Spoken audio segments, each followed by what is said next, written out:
to Totalis Rankium. This week, Andronikos IV.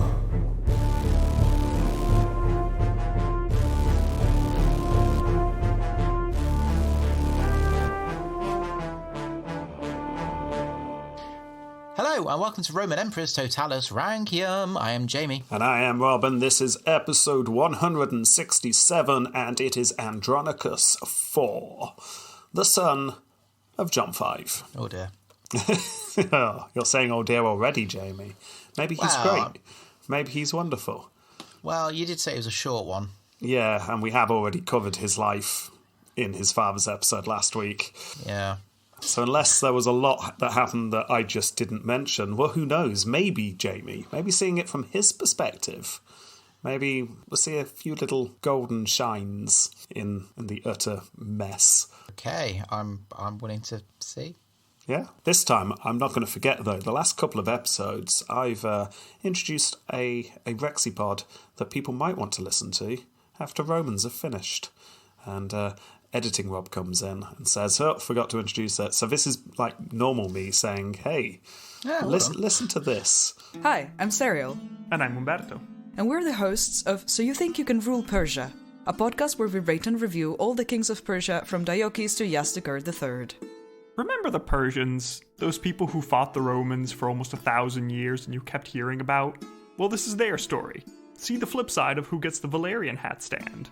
We'll be discussing the lives and myths of the rulers of Persia before ranking them all and deciding who is really worthy of the title of King of Kings. We hope to have you along for the ride. Oh, that's right. What's better than listening about the Romans? Listening about Romans being the bad guys. Find out the story of the other side. So, you think you can rule Persia? Check it out. And over to Pass Me. And well done, Pass Me, for remembering about me this time. Cheers, editing Rob. Right, okay. Into the episode then. Are you ready? Yes. Yes.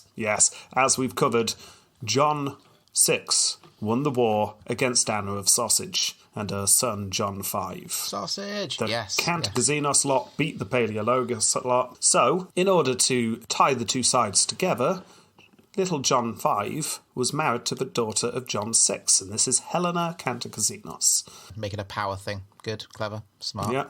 As covered in John V's episode, he and his wife got to know each other as the Black Death swept through the city. Didn't they use that as incentive? I can only assume so.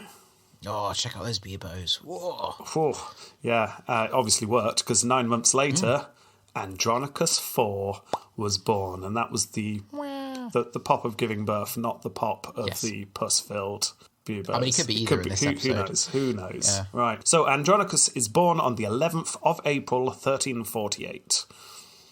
We have a birthday. How nice. But we don't hear much about his childhood. We get quite a lot about John Kantakizenos, obviously, and we get a fair bit about John V at times. But his son, we're a bit source light in this episode. We do know that when Andronikos is 2 years old, his younger brother was born. His younger brother, of course, being Manuel Dos. Manuel Dos. He was born with that voice. He was so cool, though. So cool. And over the years, 9 more siblings come along. Remember, this is a big family, 11 children in the end. Wow. Yes. Now, to begin with, Andronikos' father was a puppet emperor, junior emperor to John Kantakizenos. Then, as Andronikos got older, his father started fighting with Matthew, remember? Yeah. Now, I felt sorry for Matthew.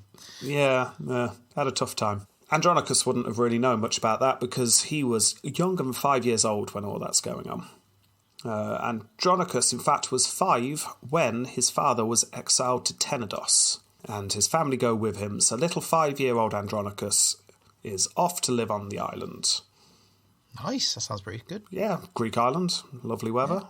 I mean, beaches, yeah, cocktails. I'm sure Andronikos was fine with that. He spent nearly 2 years on that island. All of it just sort of passing him by. His dad kept popping off trying to sneak into the capital to become emperor again and stuff. But, I mean, he's 5, 6 years old. He's probably not paying attention to the current affairs. No. And I can forgive him for that. It's fine. And then, at the end of 1354, he was suddenly told, hey, little Andronikos, we're moving to the capital, turns out Daddy's now the sole emperor. Hurrah! Yay! Yay! And at some point after this, little Andronicus, you are now co-emperor and heir. Huh?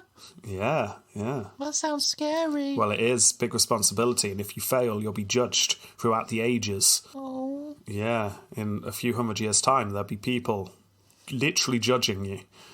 So don't screw this up, Andronicus. That doesn't seem fair to be... It's not fair. Light-hearted jokes about my life. It's not fair. Deal with it, said the patriarch, putting the crown upon his head in the Hagia Sophia. Nice. Firm but fair. Yeah, exactly. I mean, obviously it was in Greek, but rough translation is deal with it, and then the crown is sort of slammed on, sort of wedged with a couple of sideways moves to make sure it doesn't come off. Yeah. There we go.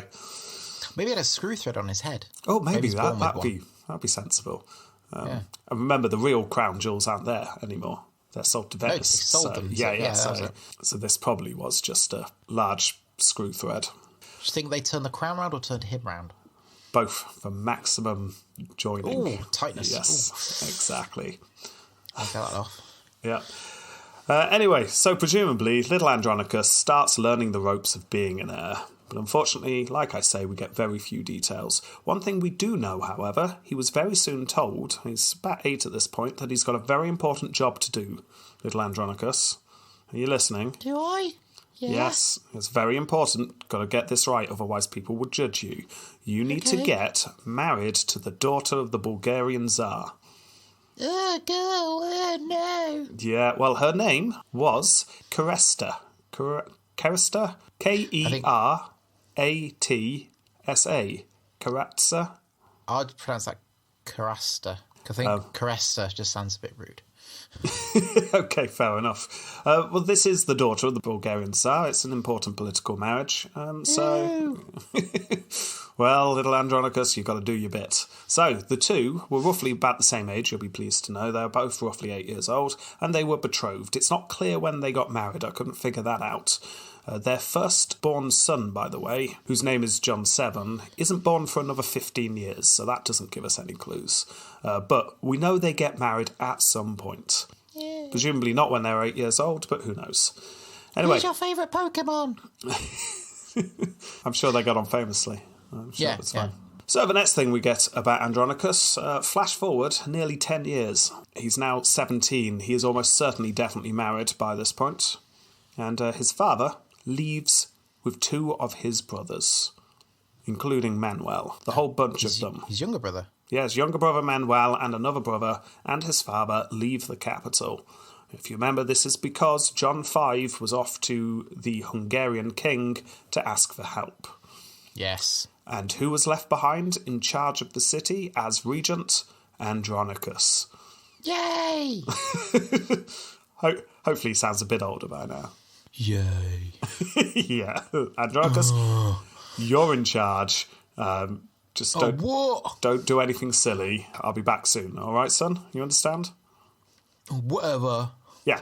So, off they went, off to ask Hungary for help.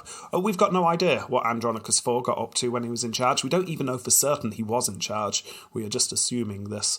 Some historians speculate that maybe some of the remnants of the Cantacuzene faction at this point start getting close to him. Trying to entice, maybe. Yeah, I mean, we don't know this for certain at all, but historians try to figure out what the hell's going on with Andronicus. Why does he hate his dad so much? Why does he go against his dad so much? Well, one idea is he fell in with the Cantacuzene lot. I see, he was a teenager, moody teenager. Maybe he just hates his dad. Who knows? He's so unfair! Yeah. After several months, a message arrived. Hello, sir. Your father-in-law, the king of the Bulgars, has imprisoned your father. Oh, what an idiot. So your father would like you to send help, sir. Goodbye. Now, we don't know why, but Andronicus does not send help. Ooh. So, speculation time. Forgot. Well, he either just was incompetent and had no idea how to help, or he hates his father so much that he does not care, or this is a political move and young Andronicus isn't really part of it. There are other powerful factions within the capital stopping the help going off. Well, the factions were quite factiony, weren't they? They were. Although, I mean, we've gone quite far from the end of the Civil War now, but apparently there were still Cantacuzene factions around, even though John Cantacuzene himself was now a monk. Should we go with incompetence? Let's go for incompetence. Let's say he did try and send help, but in fact he sent all their men, every single man he could muster. He managed to raise quite a few thousand. In fact, it was very impressive. But he made one mistake. He put Jeff in charge. Oh yeah. Oh dear. So when did they return from Britain? Well, they didn't even get to Britain. Oh. No, they all died of starvation half an hour after leaving Constantinople. Who knows how? That's one for our historians to figure out. Right, okay, so all we know is Andronicus does nothing. What we do know is a few months later, a relative arrived in the city. Oh yes, Jamie, it's the Green Count. It's Armando of Sausage. It's Lord Flashheart. He comes kicking the doors down of the capital. We don't Get know. a load of this! We don't know what happens. Presumably, the Count just abuses Andronicus. You can kiss my balls. Yeah, and then he's off. And Bye. Just, By the way, your wife is now pregnant. yeah. Presumably Andronikos IV expected his father to come back soon after that, because let's face it, Daddy, help. Armando Sausage is going to be successful. I mean, of course he is. But actually, yes, his father was rescued, as we saw, but it took them over a year to come back. Presumably Andronikos IV, when his father did return, gave the power back to his father without a problem, because we don't have any word that he did otherwise. I'm guessing, though, words were had. He did not do a great job. Andronicus, just a few words in here. Just hear the door creak and close, and just a load of shouting. Positivity sandwich. I really like the fact that the city is where I left it, son. Well done. Yes. You are, however, utterly incompetent. An embarrassment to the family name. You idiot. Also, did I mention the city's still here? Great. John 5. John 5 claps his hands, rubs them together. Job well done. Feedback given. And off he goes. Parenting. Yes. Now, if you remember John's episode, this is when his father's dealing with all the stuff. The Latin Patriarch Paul's come along. He's trying to figure out whether to just convert himself or the entire empire into Catholicism. All that's going on. We don't know what Andronicus gets up to at this point. We do know, however, he attends the meeting between the monk John VI Cantacuzenos and the Latin Patriarch Paul. We know that he was in that meeting, but that's about it. He probably slept through it. Andronicus! Yeah, and it was about this time, by the way, however, he must have been doing something, that he heard that his wife had had a son. Ah! Lord Savoy's son. Brilliant. Yes, that's a very good point. Came out, wah, woof, woof. Yeah, that's going to change Turns out he was things a wolf slightly. or a person. So we're going to speculate that John VII was actually the Green Count's son, are we? Yeah, definitely. Definitely. Without a doubt. Well, let's look at it objectively. We know that Armando of Sausage walked through the city roughly within a year of someone giving birth. So statistically, it's an almost certainty that this is his son. Yeah, okay, I'm with you there. Okay, right. So Andronicus has a son that he believes is his own.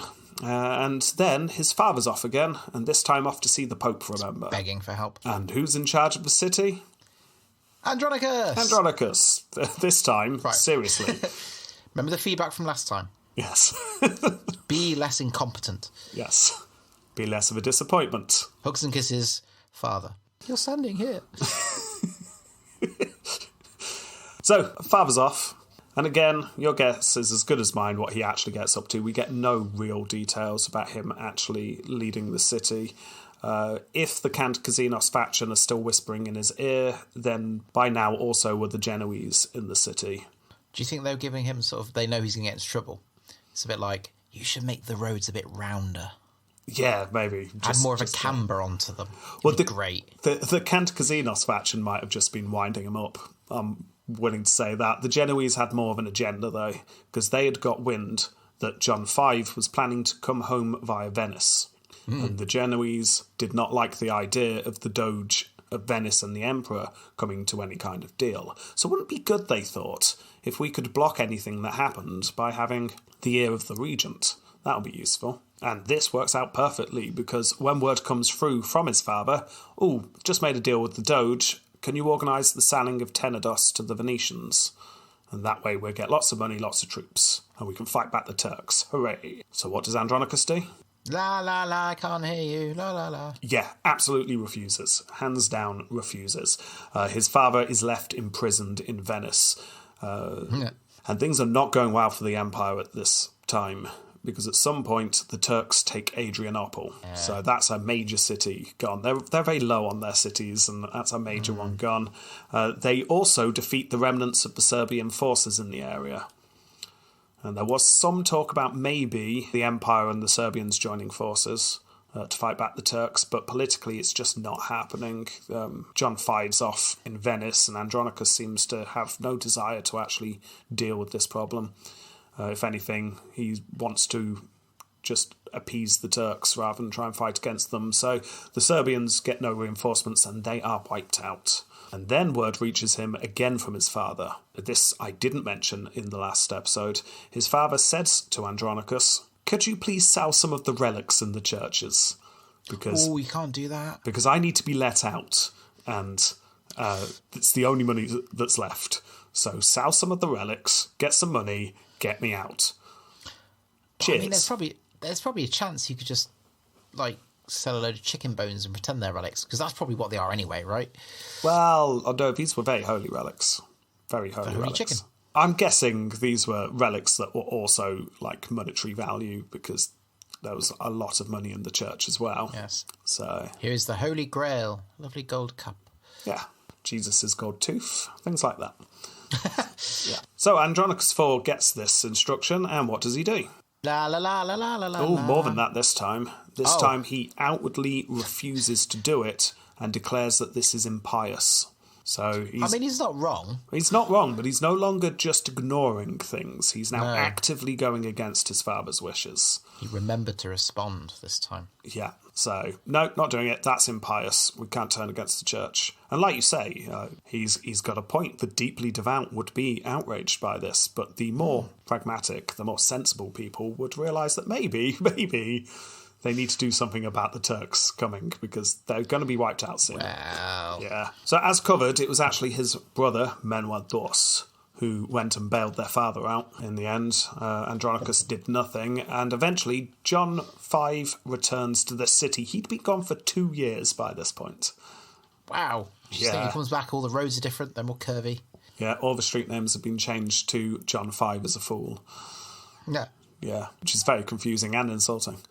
Yeah. Now, we get a little bit more detail about his father's return than last time, but it's still next to nothing. We know that John V ordered a whole bunch of arrests. These were prominent men, and some had been in the Cantacuzzinos faction, which is why we think the Cantacuzzinos lot were perhaps pulling strings in the background. Yeah. Yeah. Now, we can infer that this is John V trying to get rid of the people who'd whispered in his son's ear to defy him. It seems that's what these arrests were about. We can only assume stern words were had between father and son also. But again, we have no record of them. But there's no way that they didn't have a full-blown argument by this point. Andronicus is openly defying his father's orders. So it is possible, perhaps even likely, that it is at this point that Andronicus IV is informed, you're no longer my heir, son. Your brother Manuel II is now my heir. He's so much better and cooler than you. I mean, look at him standing there. Not even standing, he's leaning. He's leaning, he's playing his flamenco guitar and smoking his cigarette at the same time. How do you do both of those things? And just listen to that voice. Oh, it's silken, like a... silken voice of the angels. That's what it Barracuda. is. Yeah. But also really gruff and but also smooth. It's just, it's everything. It's almost inexplicable. It's honey-coated gravel and his pencil moustache. Oh, The way it glints in the moonlight. Oh, yeah. And what are you, son? Pathetic. You didn't even eat your feedback sandwich I gave to you last time. no. So, Prepare for dessert. so this time, good, the city's still here. Bad, you're an idiot, you're not my heir anymore. That's like feedback ice cream. Yeah, it's feedback just... Cold with a topping. Yeah, it's just on toast, but cold toast. Not even a sandwich. No. Yeah. So I'm guessing the conversation went something like this. Shortly after this, John V, as covered, reluctantly heads off to the Ottoman Sultan Murad. Yes. Please stop it attacking us. How about the Romans become your vassal state? Andronikos IV was furious about this, as was his followers. Not only is he obviously on the way out politically, but his father is Saning the emperor, and that means Andronikos IV's future, it seems, less certain. But there is some interesting news. Apparently, the youngest son of Murad is revolting against the Sultan. So, Andronikos IV decides, you know what, it would be better to join forces with this rebellion, help overthrow Murad and his father in one swoop. That way, he could become the emperor. This new Ottoman Sultan would owe him one. Yeah, that's how it works. Yeah, the empire would be in a more powerful position because the new Sultan would owe him. That's surely better. I'm guessing he argued to himself. Yeah, This won't destabilise anything at home. It'd be great. So, Andronikos IV leaves the city, he just abandons his post. And he goes and joins forces with Murad's son. Details, unfortunately, are very sketchy because this sounds like a fascinating period of political intrigue. Yeah. But it would appear that a full-blown battle was prepared for and the two sides met. So you had Hello! John V and Murad on one side and their two sons on the other side, which is interesting. However, as far as we can tell, no battle took place. It would appear that the Turkish forces, upon seeing Murad arrive, went, oh, we're not defecting because we're obviously going to lose this and we don't want to all be murdered. So they all just defect. The two sons are just left out in the cold, so they flee, they run away. And they run away to Diddy Town. Hooray! Diddy Town's back. Remember, Diddy Town is now a Turkish city because it fell, but hey, it's a Turkish city that they fled to. Yeah. They had some support there. Great coffee shops. Wonderful kebabs. Great. Unfortunately, though, they're not there for very long. Oh. Barely get through their first small cup of coffee before they are just grabbed, arrested, and turned over to their fathers. That cost me $18. Yeah, it's this revolt just goes terribly bad for both of them. As covered, Murad executes his son, and then, do you remember what happens next? No, I'm going to be honest. Oh, we'll come back to you in a second. Oh, yeah. Murad then says to John V, and what are you going to do to punish your son? Oh, yes. Yes. Yeah, because I think you should blind him, John. I disagree. Well, you've just come to me and said that you'll be our vassal state, so let's see if you jump when I tell you to. Let's see how vassally you are. Yeah. Well, again, we don't know how Andronikos IV was blinded. As discussed last time, it was either in one eye or just slightly, so he still had some sight. Andronikos IV is not fully blind, but something happens. Really short-sighted now. Oh, do you think he has to wear those massive prescription lenses? Yes, I think so. Like the ones from the 80s, the really big, thick NHS bottle top ones. That's what he's wearing. Yeah, that's what he's wearing. And sandals. Yes. Do you want to know who I bet was watching? Oh, Manuel. Yeah. Not in a condescending or mocking way. Just in a pitying way. Yeah. Oh, my brother. This hurts me as much as it hurts you. Except, obviously, the blinding. That is agony for you. Whether I have perfect 20/20 vision. In fact, last checked my vision was 21/21 vision. Eyes of an eagle. Andronikos didn't hear any of this. The blood was pumping through his ears and just high-pitched screaming noises as the sheer agony of that nail being hammered through one of his eyeballs. Yeah. Anyway, Andronikos IV has to go through this. What perhaps made him even more furious than the fact that he's been half blinded is that his father also blinds his 3-year-old son, John VII. See, I would say that's a bit too far. Yeah. Now, I should probably say, just so we're being accurate here, we don't know for certain John VII also went through the same treatment, but it would appear he did. It was certainly what was ordered to be done, and we don't have any suggestion to say that it didn't take place after the order was given. So it looks like that happens. And then Andronikos IV is thrown into a prison cell. This is not cushy house arrest. This is full-on prison cell, as are the rest of his family. Oh. Yeah, his wife and his children all in the same prison. And this is a prison that is built into the walls of Constantinople. You can still go and visit it to this day. This is the prison of Animus, which is named after a general who led a failed coup against Alexios I way back in 1105. I double-checked, because the name didn't ring a bell. We did not mention this coup. Alexios I had a very long episode. He did a lot happens. So this was something I just glossed over, obviously. But yeah, he was the first prisoner in the prison, and it was named after him. Conditions, not nice. Well, it's a prison. Imagine a medieval prison. Yep. There you go. That's it. Cool. Yeah. Here's your hay pile to sleep on. Oh, wait. And a few rats. There's a nest of rats in there as well. Not rats you can make friends with, no. No, these are the ones with, like, grudges. These rats play cards with matchsticks in the corner, but they never invite you to join in. Oh, that's just hurtful. No. Yeah, it's the emotional damage that prison causes more than anything else, isn't it? Yeah, it's over time. Yeah. They know what they're doing. So, not fun. For over 3 years, Andronikos IV stays in a cell, probably assuming his life was over. But then one night, in the summer of 1367, there was a commotion. Again, we don't have the details, as I keep saying this episode, but the Genoese broke him out and whisked him over the water, the Golden Horn, into their colony. But why? Why has this happened? Why is he suddenly broken out of prison? Was it one of the families that had been trying to sweeten his ear, kind of thing? Well, the Genoese had heard that John V was about to sell that island Tenedos to the Venetians again. Ah, yes. And they wanted this stopped. It soon became clear to Andronikos IV that there were many people, in fact, willing to offer him aid to help him bring down his father. The Genoese, obviously, they broke him out, but also the Turks and the Bulgars, and even a Serbian prince was throwing his lot in. In fact, Andronikos IV didn't know what to do. He was falling over troops and money, and It's almost they want the Roman Empire to fail by causing internal struggle. What?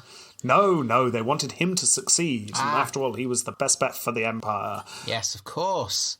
So all he had to do was use all these troops and all this money. Fantastic.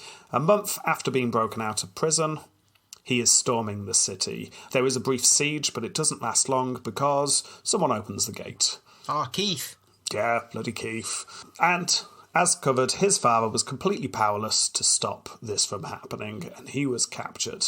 Andronikos IV is now sole emperor. He throws his father and his brother into the same prison that he had spent the last 3 years in. Do you think as he locks the door, because he did it personally, he just went, poetic justice?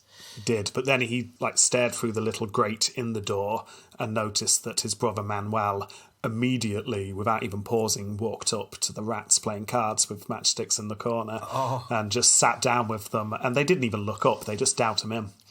Just doubt him in.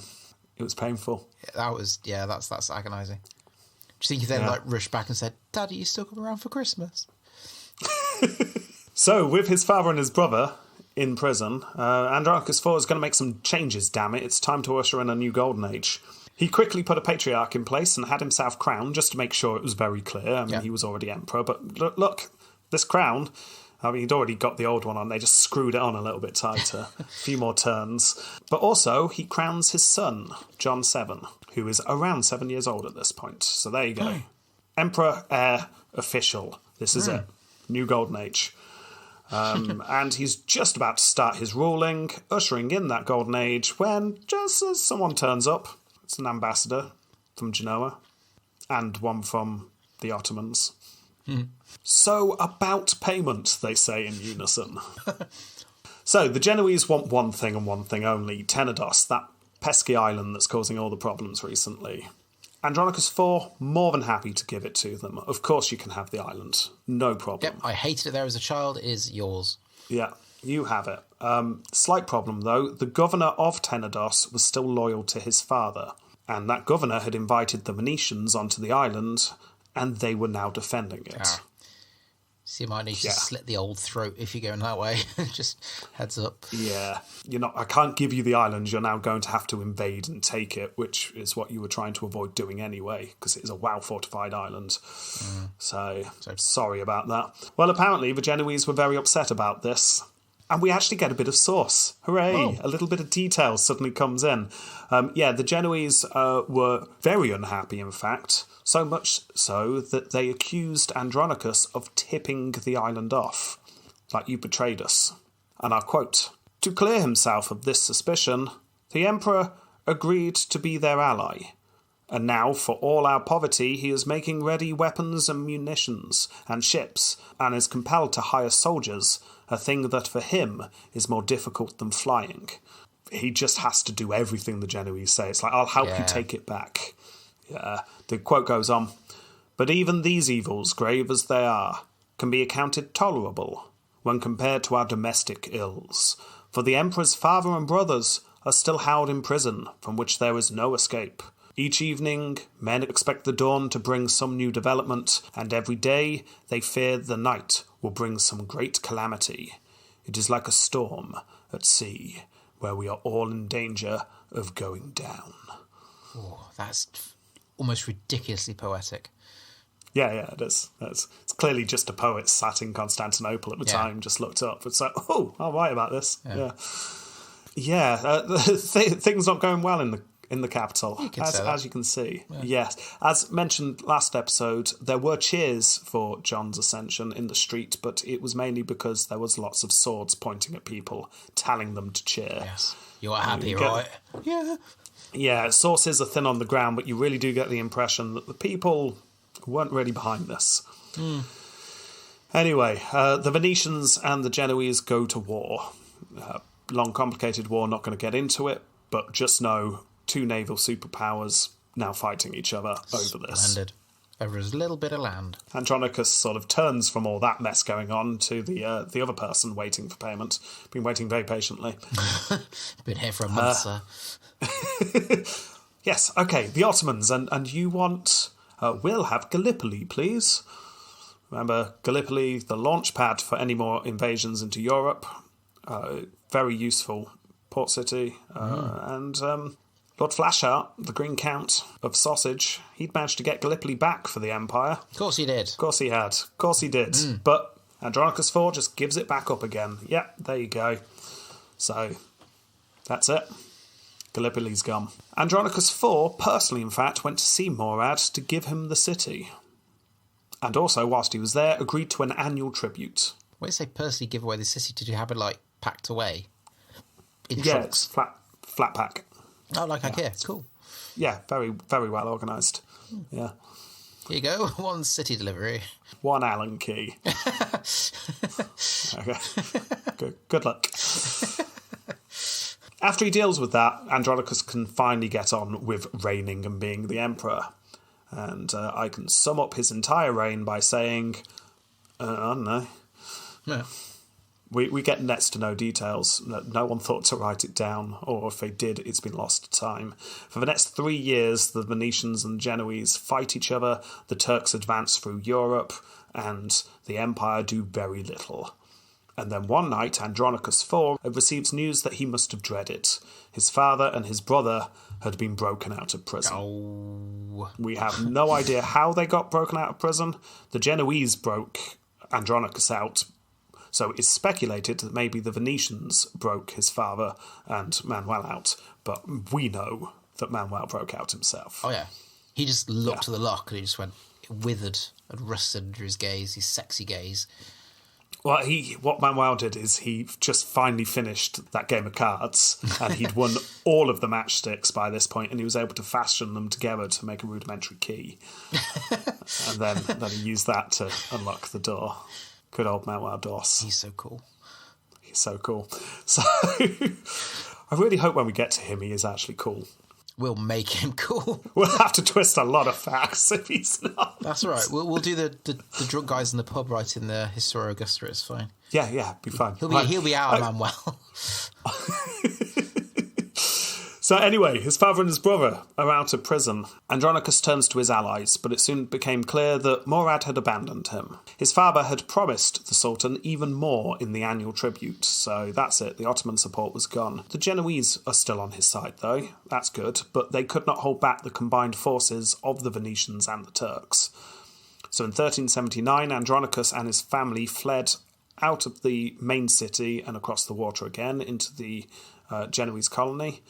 And as covered last time, Andronicus and his father reached a stalemate. Neither side could deliver a decisive blow. They were living next door to each other in almost a double city. It was just an untenable situation. 2 years of this pass, and eventually an agreement is made.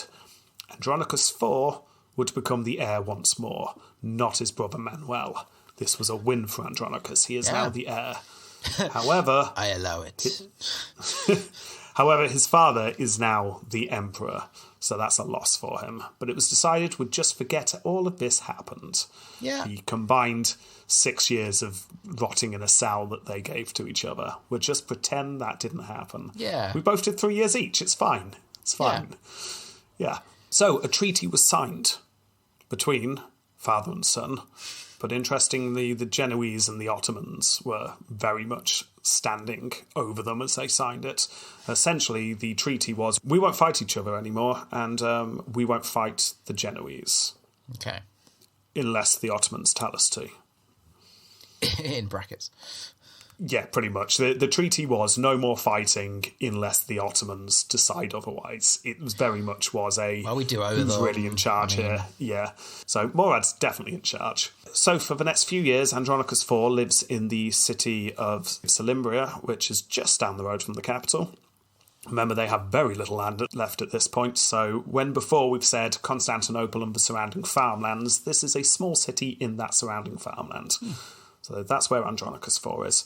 And, he spent his time building up troops.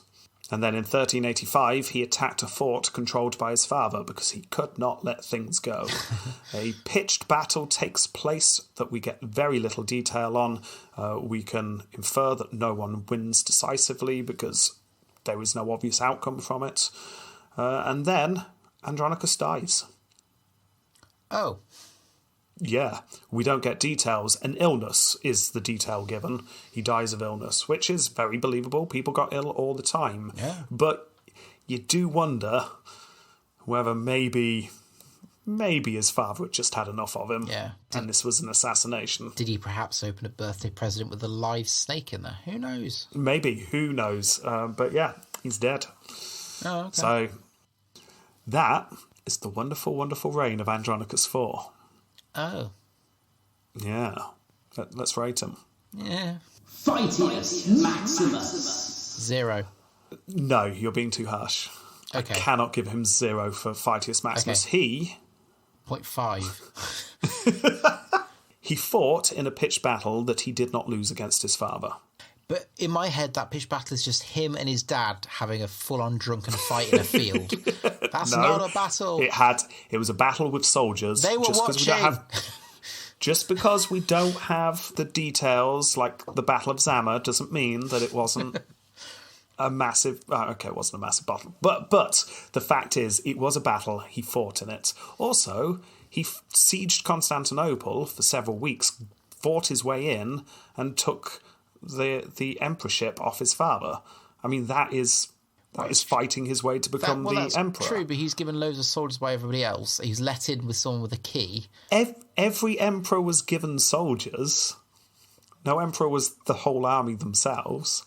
You make good points. He's clearly not really the person in charge, and he's clearly not good at this. So I'm not suggesting he gets even half marks, but he can't get 0. Okay. He did do some fighting. Okay. I'm going 2. See, I was actually going to say 3 because getting into Constantinople is a big job. Even if you're let in, you've got to have the contacts and stuff.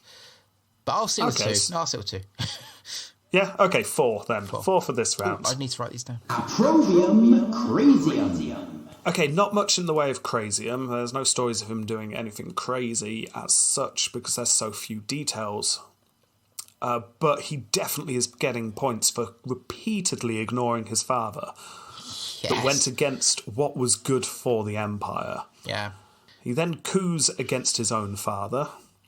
He sows them out, and then even after there is an agreement that they'll have peace, he breaks the peace and starts fighting yet again at the end of his life. I mean, he just won't stop being an idiot. No, but I think it's this point that happens, like the Empire's closing down. It always tends to happen. People just get selfish. They want to reclaim former glory. They still think, oh, but we're Roman, and it's like, no, you're not anymore. You're just He gets This is Gondor. In Lord of the Rings. He realises the Empire's falling apart. Yeah. And he's trying to scrabble around for anything he can get. Yeah, he just wants an easy life. Yeah. I'm going to give him 5. No crazy stories, but very high opprobrium. So, yeah, I'm going 5. I'm going to give him 4. I'm not as impressed. So 9. Fair enough. 9. Success Ultimus. Oh, if only we did minus numbers. He made the roads curvy. I mean, it's just... He's got to be one of the worst people we've ever covered. Yeah. For this round, surely. He rose an army that just were probably just people in the street and probably killed off people, right? When his dad asked, he tried to send them out and stuff. Yeah, he just seems to actively do the wrong thing the whole time. Yeah. He's incapable of thought. Really bad. So it's 0 for successors. But did he do anything for like the people? Was there anything at all about We get no details of his reign apart from the fact that he gives away Gallipoli and he tried to give away Tenedos. Yeah, that is it. That's fine. 0. I'm going to give him a double 0. Imago Facius. So there we go. We've got yet another drawing. Nice beard.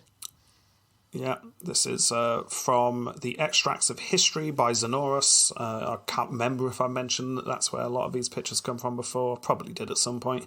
This is nearish contemporary now, actually, because we're getting towards the end of the Empire. We've seen this a lot. Yeah. It's that same ink drawing, big hat, beads in his hair. He's got a good forked beard. What I like, though, about this is clearly the what they call the little wrinkles you get at the side of your eyes. Oh, crow's feet. Crow's feet. And he looks so tired, like the bags under his eyes. He's got a lot of bags, mainly under one, which gives you the impression he's got a black eye. And it's either, so maybe someone's just punched him. And it's either his moustache doing a big downward thing. Yeah. And he's got a very small smile underneath. Or he's got a big mouth with a big sad face. I can't decide. That's a very good point. Yeah. I've just got to go down the middle. It's nothing exciting. It's nothing terrible. No. It's fairly generic. I'm going 5. That's 2.5 for this round. Tempo completo. And how long do you think he lasted there? I think longer than you think, because he looked quite old in that picture.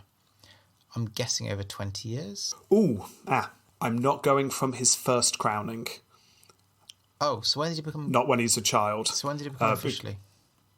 I'm going from when he overthrew his father, when he was the emperor in his own right. Because before that, he was essentially the heir. Okay. They call them co-emperors. They're the heir at this point. In that case, 3 years. 3 or 4 years.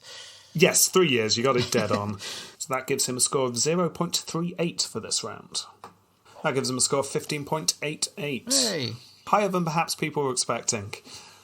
So higher than I was expecting. Yeah. 3 for fighting. He did do some fighting.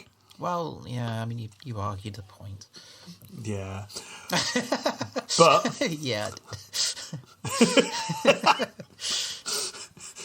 But does he have Je ne sais Obviously not, but let's play the music and go into the room. And no, we don't go into the room. Let's stare at this door for a bit. Do they have a certain Je ne sais No. What an awful emperor he is. So that's Andronikos. Yeah. Yeah. Woo. Oh, he was judged. The patriarch was right. He was judged harshly. Well, no, He was fairly. judged. He was judged very He fairly. was judged, yes. Yeah, he was judged and he was found to be wanting. Do you think there's like him now somewhere just going, but I opened up all these orphanages. I gave so much to charity. I did amazing stuff. It's just social welfare. No one wrote it down. Yeah. Do you think I did literally nothing in those 3 years? I did loads. Yeah. Ah, well. Possibly. Yeah, well, we should have got someone to write it down, shouldn't we? Yeah, loser. Now, I don't remember how well you remember last time, but Andronikos usurped his father for 3 years and then failed. But then someone else did exactly the same, because John V had 3 reigns, remember?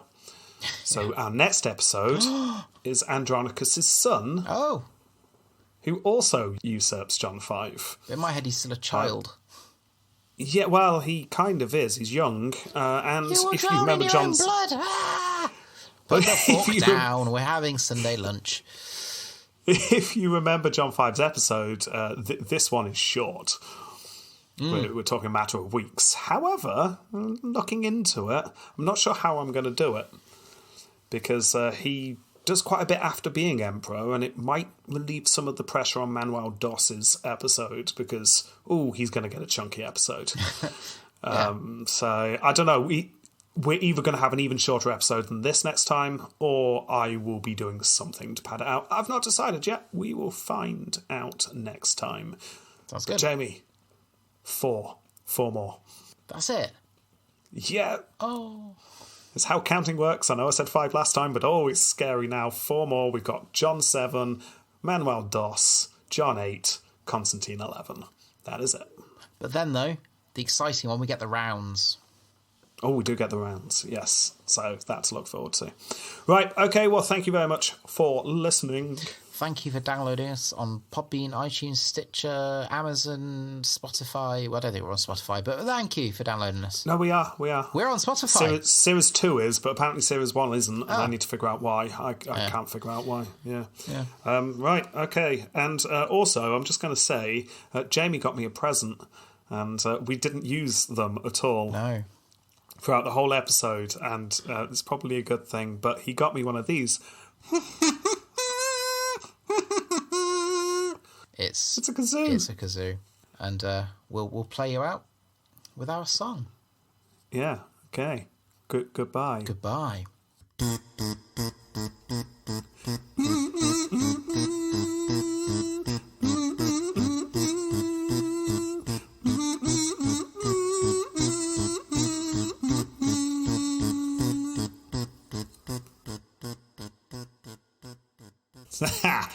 How do you like that? How do you like that, Manuel? Yeah, I'm back. I'm the heir.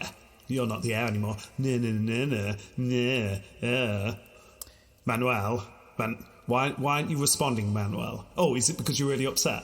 No, I'm just finishing off my love sonnet to one of my many concubines. Oh. Well, it doesn't matter. Did you hear that? You're not the heir anymore.